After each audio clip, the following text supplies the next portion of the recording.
யூதர்களுடன் எங்களை ஒப்பிட முடியாது. முதல்ல ஒரு காலம் இருந்தது, அது தேசிய தலைவற்ற காலமாக இருக்கலாம். அதற்கு பிறகான காலத்தில் நாங்கள் உண்மையில் அந்த தலைவரை நேசித்தோம் என்றால் என்ன அதன் அர்த்தம்? நாங்கள் அவரை மாதிரி உருவாகி இருக்க வேண்டும். 1000 பேர்ல லட்சக்கணக்கான பேர் அவரை மாதிரி உருவாகி இருக்க வேண்டும். நீங்கள் ஒருத்தனை காட்டுவீர்களா? இல்லை. யூதரிடம் ஒரு பழக்கம் இருக்கிற யூதர்களிடம், அவர்கள் புலனாய்வு துறையில் மிகவும் சிறந்தவர்கள். அவர்களுடைய எல்லோருக்கும் இராணுவ பயிற்சி இருக்கின்றது. எல்லோரும் எந்த நாட்டில் வேலை செய்தாலும் அவன் தன் தேசத்துக்கான புலனாய்வு தகவல்களை அவங்க திரட்டி கொண்டா இருப்பாங்க. எந்த நாட்டிலும் அது சகஜம்.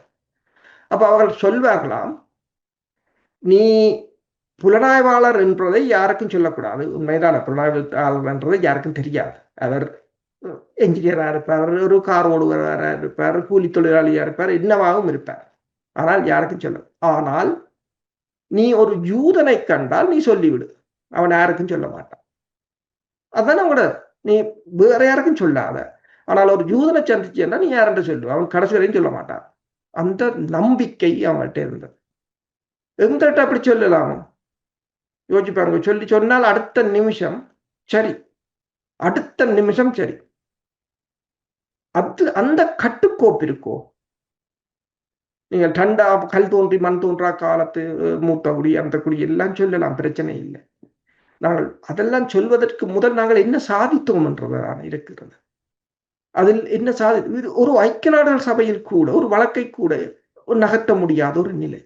இன்று இஸ்ரேல் அமெரிக்கா இந்த பெரிய பலமாக இருந்தாலும், இப்ப இஸ்ரேலை பொறுத்தவரையில் ப்ரொபகண்டா என்று சொல்லி, ஏன் இப்ப எல்லோரும் கேட்பார்கள், ஏன் இஸ்ரேல் உளவு போர்க்குற்றங்கள் அதுகள் இதுகள் என்று காசாவில் உளவு பேர் இறந்திருக்கிறார்கள், ஏன் இஸ்ரேல் மீது இந்த மேற்குலக நாடுகளோ அல்லது வெவ்வேறு அமைப்புகளோ வெவ்வேறு நாடுகளோ ஒரு நடவடிக்கை எடுக்க முடியாமல் இருக்கிறதுன்றதுக்கு என்ன கூறுகிறார்கள் என்று சொன்னால், இஸ்ரேலின் ப்ரொபகண்டா பிரச்சாரத்துக்கான அவர்கள் செலவு செய்கிறது $730 மில்லியன்.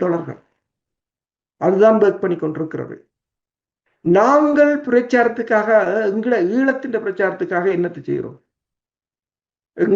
எங்களுக்காக, நான் வேற நாடுகளை சொல்லவில்லை, இதை கொண்டு போறதுக்காக நாங்கள் இதை செய்கிறோம்.